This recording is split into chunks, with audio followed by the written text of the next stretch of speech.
first snows of winter have fallen. The Howe gills, rounded, rugged, the Coniston grit separated from the jagged volcanic peaks of the Lake District by a geological fault line, creating the Loon Gap. Nudging on the eastern edge the limestone slopes of the Yorkshire Dales. Naked and windswept, the Howe gills, so beloved by the intrepid doyen of hill walking, Alfred Wainwright. Here are the beginnings of one of the most beautiful and placid rivers in the north of England. On the northern slopes, close by the 605-metre peak of Green Bell, is Dale Gill, the true starting point of the River Loom. Becoming Greenside Beck, it passes close by its first village, Raymondstonedale. The heritage of Britain is being continually eroded, disappearing through short-sighted developments, but it is in our ancient churches that the whole spectrum of building and social history can be found. In the Loon Valley there are many, many historic churches hiding and preserving over 1,000 years of history. St. Oswald's Church, whose tower was built in 1738, is a delight. The church still has its original sundial and triple-deck pulpit, and most unusually, pews which do not face the altar. Behind it are the 12th century remains of a Gilbertine monastery. The George II coat of arms looks down on a beautifully preserved church, with stained glass windows dedicated to St. Aidan and to King Oswald. But it is another window that attracts most of the attention. It's dedicated to Elizabeth Fothergill, who came from the nearby hamlet of Brownborough and was the last woman to be burned at the stake at Tyburn in London on the 4th of October 1685. Burnt alive, she had been a kindly woman who hid a religious rebel after the Monmouth Rebellion in 1685, but who was then betrayed by him to the notorious Judge Jeffreys.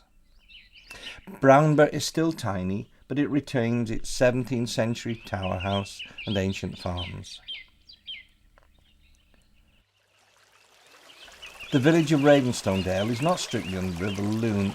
It's Scandal Beck that runs past the historic King's Head Hotel, which was built in 1627 and which over time has been not only a courthouse but also the local jail. But following our infant River Loom, we come to the ancient village of Newbiggin on Loom. It's old enough to have appeared in the Domesday Book, but was not included because at that time the Scottish king Malcolm Canmore ruled the area.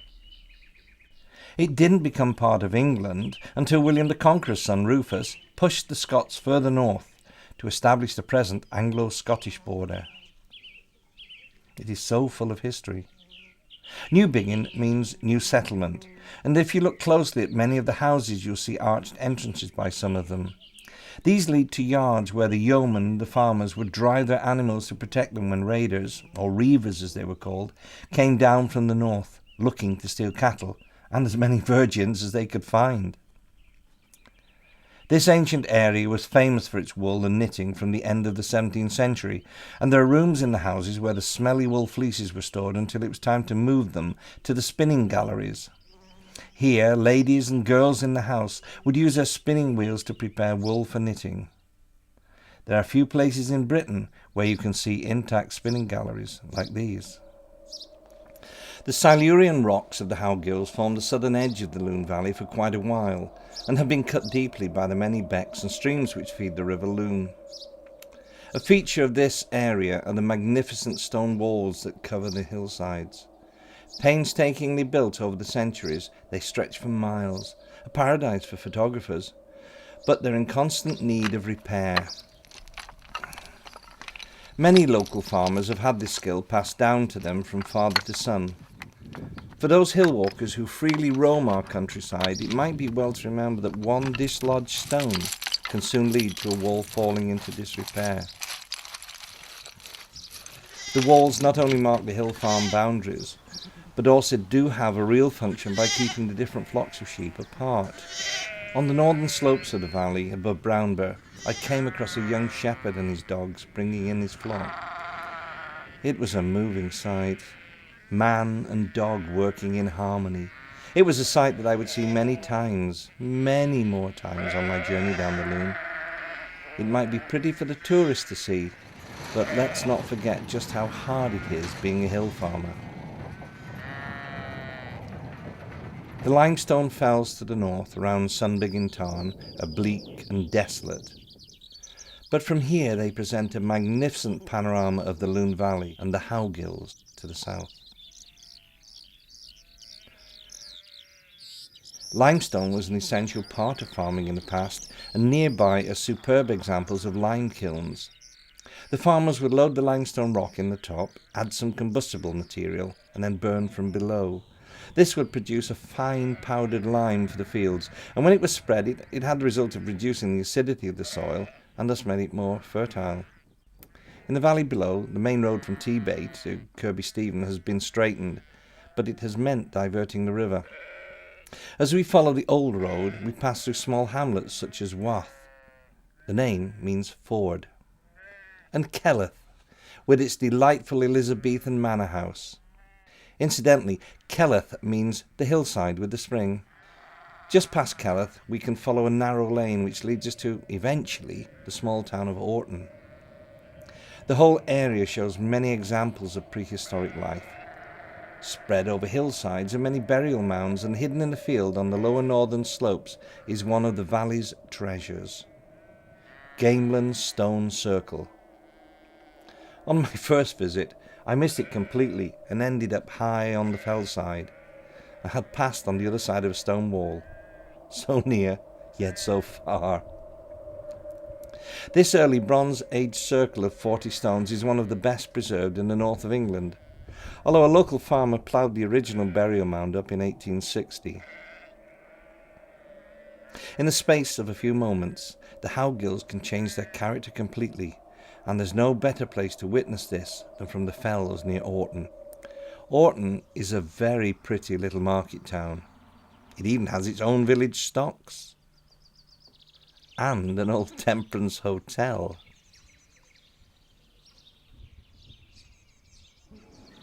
It's a very picturesque town. It was once the manorial centre of the area, but it's the church that immediately demands your attention.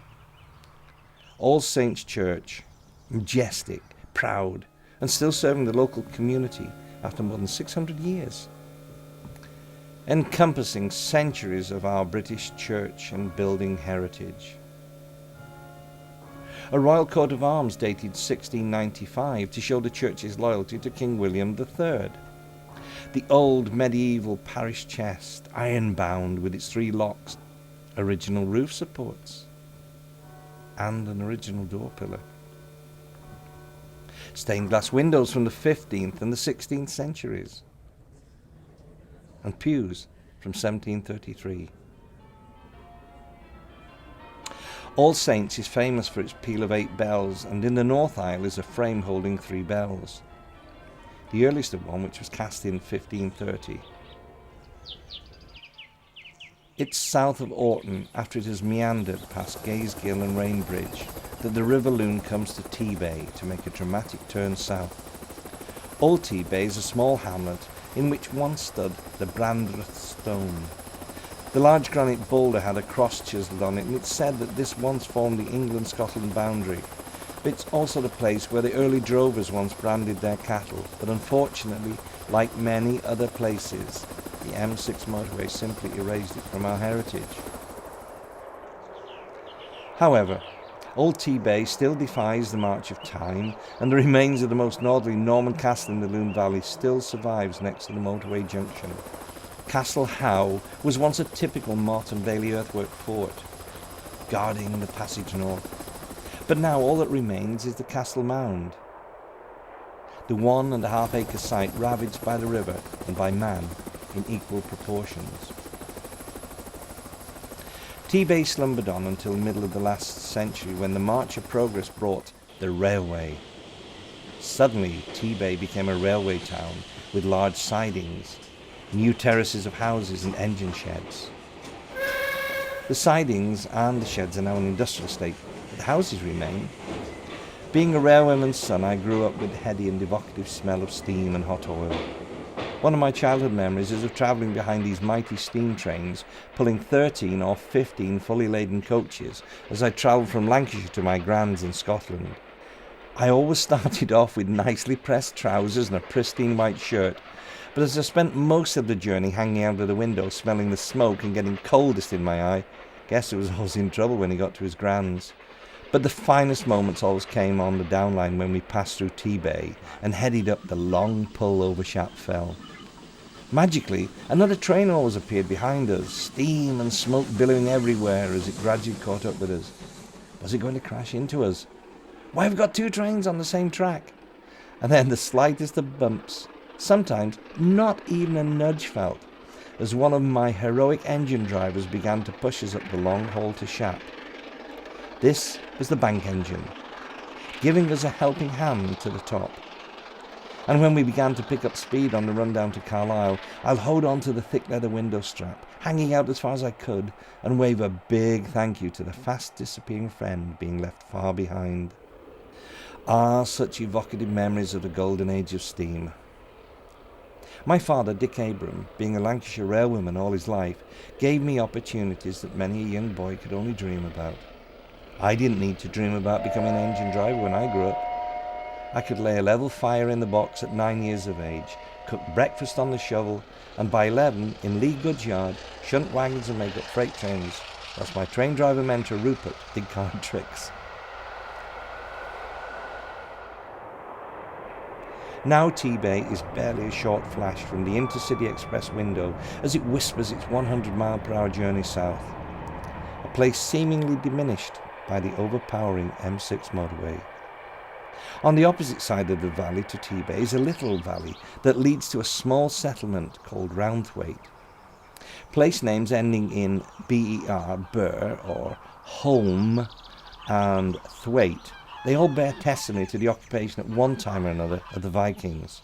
Roundthwaite was once a monastic grange run by the Byland Abbey, but all that remains are a few obvious features on the aptly named Abbey Farm.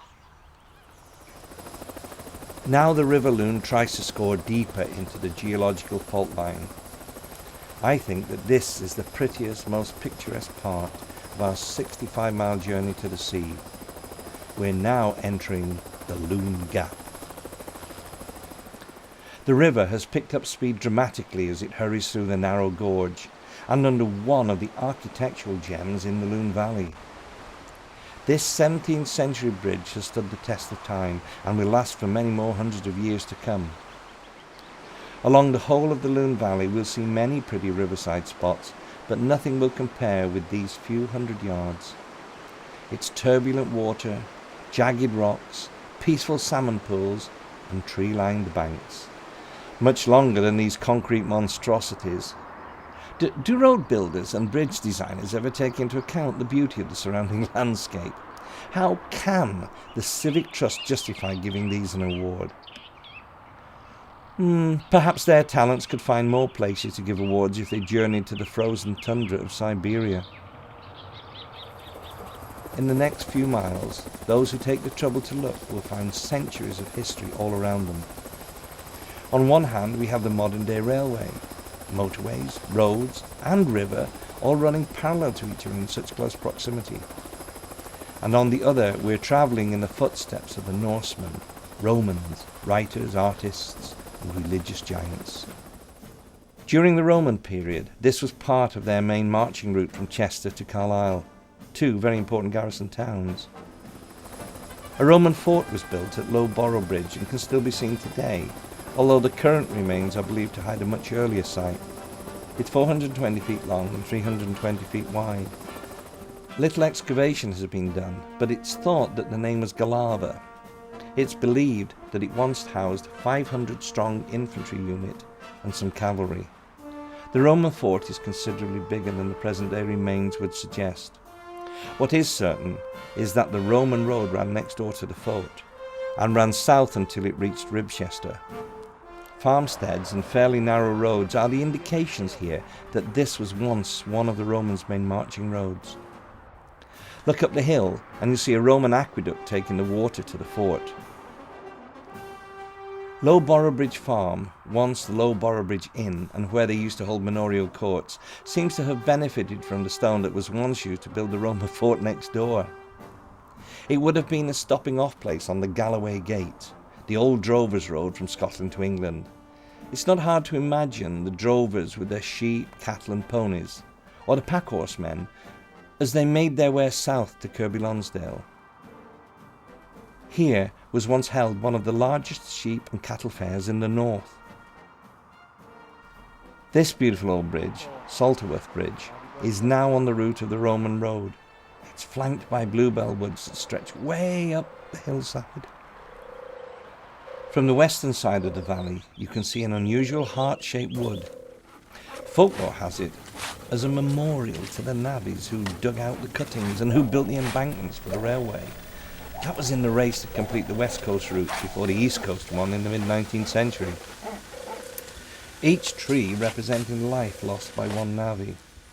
Aha! The real story is that it was always a commercial woodland, originally a plantation of pine trees, but it was replanted using deciduous trees in 1879 to celebrate the marriage of Harvey Goodwin of Orton Hall to Ruth Wakefield. This heart shape, I'm sorry to say, is purely accidental. The easily visible Roman road at this point is known as Fair Mile, and as it travels southward it passes over Carlin Gill, once the boundary between Westmoreland and Yorkshire. This steeply sided valley cuts deep into the Howe Gills and hides waterfalls aplenty. It was also on its slopes that they used to suspend sheep stealers and other criminals at a place known as Gibbet Hill. Gill, or Gill, which means ravine, is yet another example of the Viking name. At this point of our journey south, surrounded by the majesty of the Howe Gills, we see the River Loom in its full summer glory. A clean, vibrant, cascading river where salmon spawn.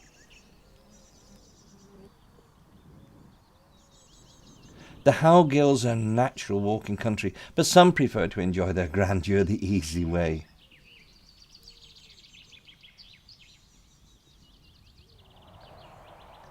The modern Pendolino tilting trains almost whisper their 100-mile-per-hour electrically fueled journey.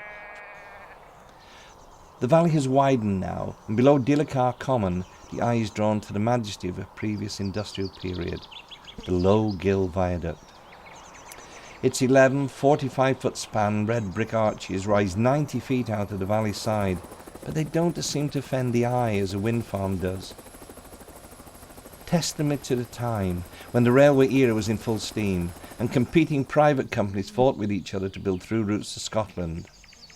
This line originally ran from Tbay through Sedbergh and Ingleton to Clapham.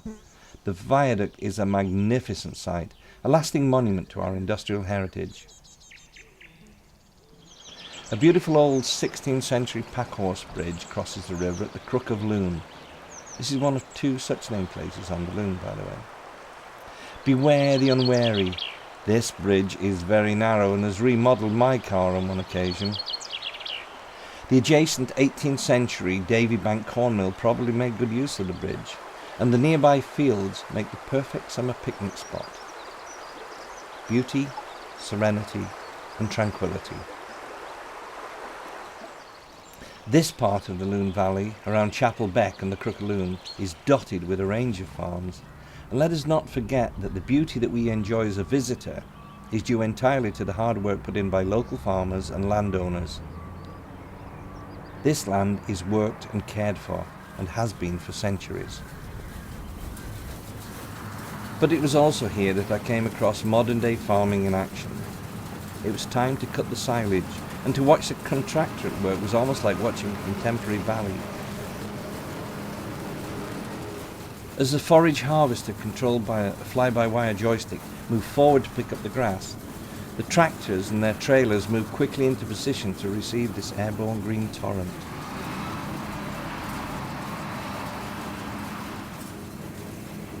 And with GPS technology now regarded as essential, farming has come a long way in the last 25 years.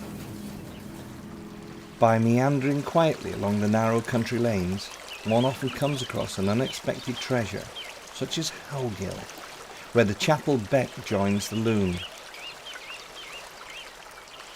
This sparsely populated area resounds in history, but I've no time to tell you of the Bland family, I'm afraid, one of whom was burnt at the stake in Canterbury in 1555, or of their founding of Blandford in Virginia, USA, or of how one was a great friend of George Washington and how one was a grandmother of Lord Horatio Nelson.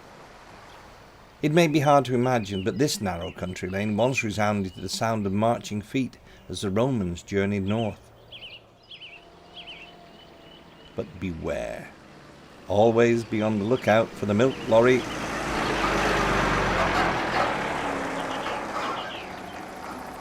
It is also across from here, high on the western side of Firbank Fell, that we again come across the unexpected. A small plaque set into the rock introduces us to Fox's pulpit. The Society Friends, or as most know them, Quakers, is very strong in the north, but it was not always so. Once they were persecuted, and it was on this spot on the 13th of June 1652 that the founder of the movement, George Fox, secretly preached to almost 1,000 nonconformist believers. It's generally accepted that this meeting was the start of the Quaker movement. And only a few miles away at Brigg Flats near Sedbergh is the second oldest Quaker meeting house in the country. It was built in 1675 and still retains its studded door and its beautiful oak panelling. Plus, this original document signed by George Fox. Another haven of peace, tranquility, and solitude. But it was here on Firbank Fell one sunny afternoon that I lay on the top of the mountain amongst the flowering marsh cotton grass and just looked all around. To the east, the Howe Gills were seen from a new perspective. The southern path of our journey along the Loon Valley to Morecambe Bay was calling. Lake District Mountains to the west, as magnificent as ever. And then, here, high above the valley, is a symbol of our present-day man's desire to find sources of renewable energy to replace our depleted oil reserves. We come across these rotating monoliths. An ugly blot on the landscape is the only way to describe the modern-day wind farm. Why can they not be sited out to sea where they do not detract from our natural beauty? Why site them here, and as we'll see later on, farther down the Loon Valley? As I sat on Fox's pulpit, peace and tranquility returned once more. I watched one of the most beautiful sights to be seen anywhere. The farmer working the hillside with his dogs as he brings the sheep down. Working in total harmony. The oldest dog showing off his expertise as he roams the fellside.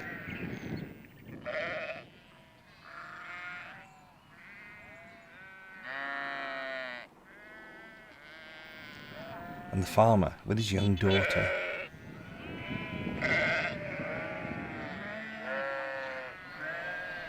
And the flock as it takes over the country lane heading back to the farm. Beats working in an office any day.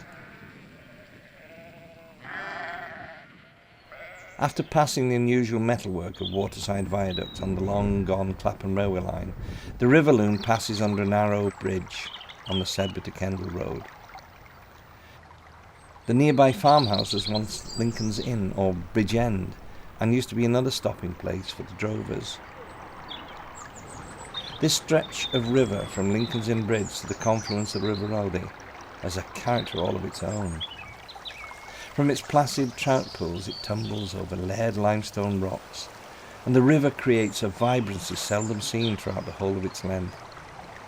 As we reach Loonside Farm, standing high above the floodplain of the river, we're beginning to leave the Howe Gills behind.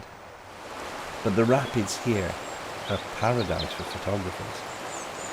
This is Ingmar Hall.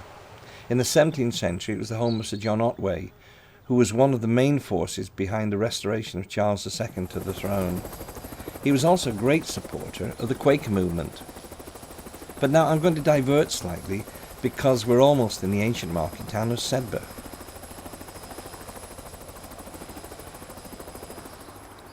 Sedbergh is known primarily today for its school, which was endowed in 1525 by Dr. Roger Lupton. The oldest surviving building is a library dating from 1716. But there's more to Sedbergh than its school.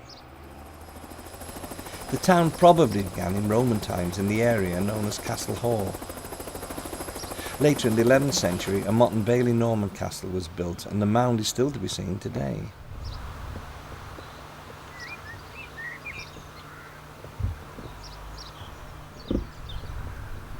From this, the views are stunning, no matter in which direction you look.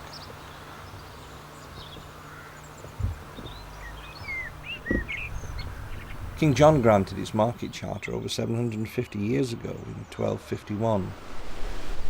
The market cross was removed in 1854, and quite why I don't know, but the ball from the top of it is now in the grounds of the Quaker meeting house at Brigflats. This was the original market square. But probably the oldest building in the town is St Andrew's Church. Its original Norman door arch still stands, but internally the Victorians have done their best to destroy its original heritage by carrying out one of their famous restorations in 1885. A little of its ancient heritage still remains, particularly at the tower end of the church. It's a town rich in architectural heritage, with styles from many periods. The main street, with its medieval plots and overhanging shops, is very pleasing to the eye.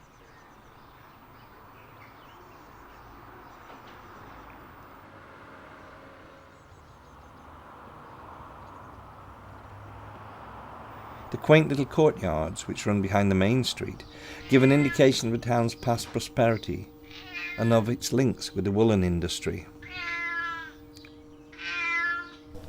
The small buildings which once housed traditional industries, such as spinning and weaving in upstairs galleries, with workshops or stables on the ground floor. The little windows gave light to the weavers working at their looms, and it was also here in Weaver's Yard that Bonnie Prince Charlie hid in the chimney before escaping dressed as a pack horseman. The rebels left these old cannons during the Jacobite rebellion in 1745. There's no doubt that Sedbergh is a town crying out to be explored on foot. It's a town full of events, and one beautiful day in May I found myself at the annual Summer Gala. The Summer Gala keeps alive many traditions of the past, as well as providing a highly entertaining day. I loved watching all the stall holders and the entertainments being set up in the early morning.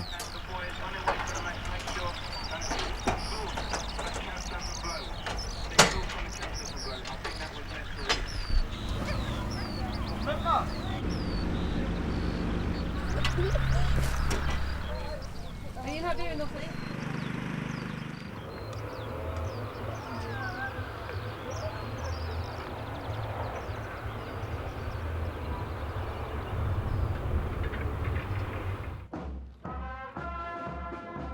And the parade through the town led by the town band, full of small town pleasures from another age which are rarely seen by those who do not live in the north.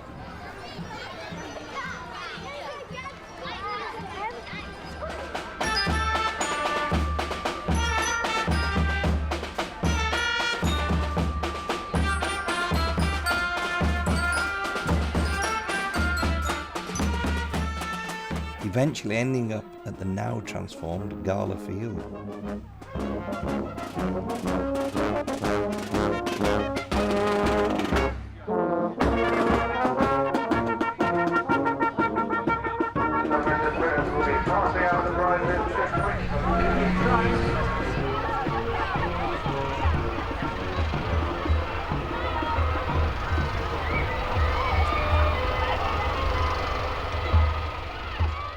The continuing tradition of having a gala queen, keeping alive the traditional fancy dress competition, the marching band, maypole dancing, and uniquely in the north, fell racing. Should be back in about 20 minutes. Give them a good cheer, they deserve it. They've got a lot of running to do between now and then. And Cumberland wrestling. And it was nice to experience handbell ringing again.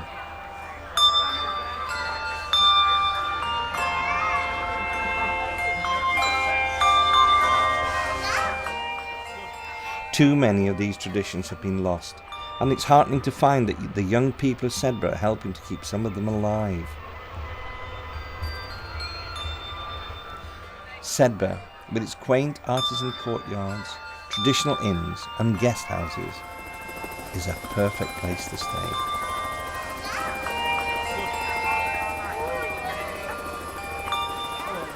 Just outside Sedbergh is one of the last remaining woolen mills in the area.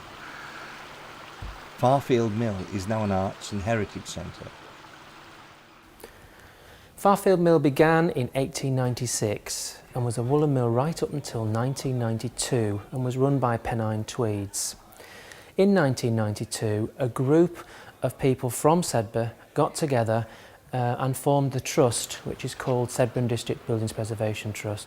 And it was their intention to save the building and to make it into something very special for people to be able to come and see, and also for employment for the area. The mill is actually on 4 floors, and it houses about 20 craft studios. So we've got different artists, including woodwork, textiles, paintings, ceramics, glass, photography, as just a few of the different studios that we have. We also have in the mill about 100 different artists' work. Of some you can see at the moment here with some glass and some ceramics. Most of this work is actually made in the area. We do try and keep as much as we can within the local vicinity. We have, as I've said, the 4 floors, and the top 2 floors are artist studios with work in the gallery. As you go down onto level 2, which is the heritage floor, which is telling you all the history of the mill from when it was originally built through to the present day, with a big exhibition area space down on level 2.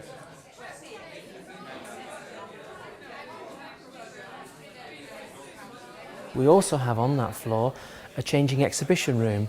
So every 4 to 5 weeks we have a different exhibition for, it could be photography, it could be textiles, different exhibitions, some very, very contemporary work and some very traditional work throughout the year. As you go then down the stairs down to level 1, that is where you'll see our Dobcross looms, which were here and have been here for a long, long time. That was the part that actually started all this project off. These looms are worked most days in the week, and they are making traditional cloths, rugs and things like that. People love to see them actually being operated, and the sound from these looms is pretty spectacular when it gets going. On level 1 we also have the original turbine built by Gilks of Kendal. It would originally be used to power the whole mill. It no longer works today, but is a lovely part of our heritage. Below Sedbergh, the Loon begins to meander as the valley has now widened considerably. To the west is the impressive Killington Reservoir and Lily Mere. But by the river itself, we're now once again walking in the footsteps of the Romans as they journeyed down to Ribchester.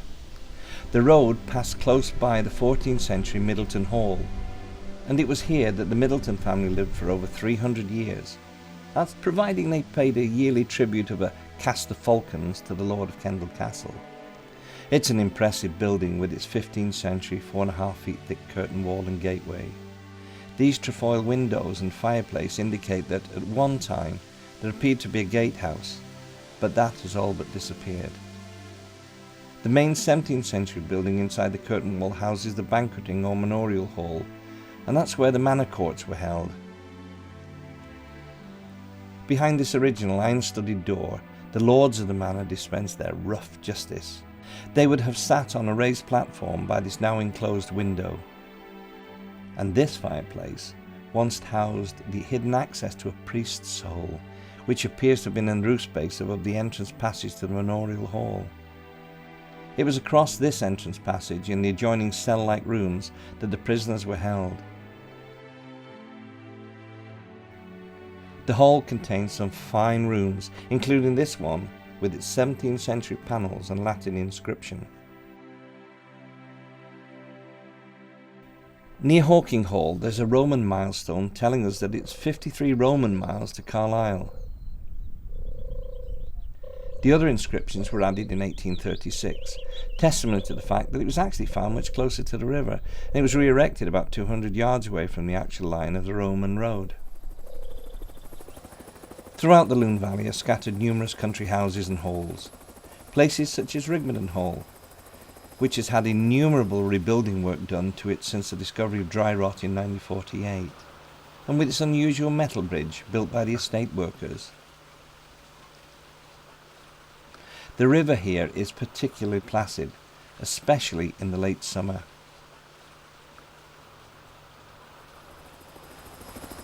By Treasonfield, the river tries to double back on itself, almost forming an oxbow.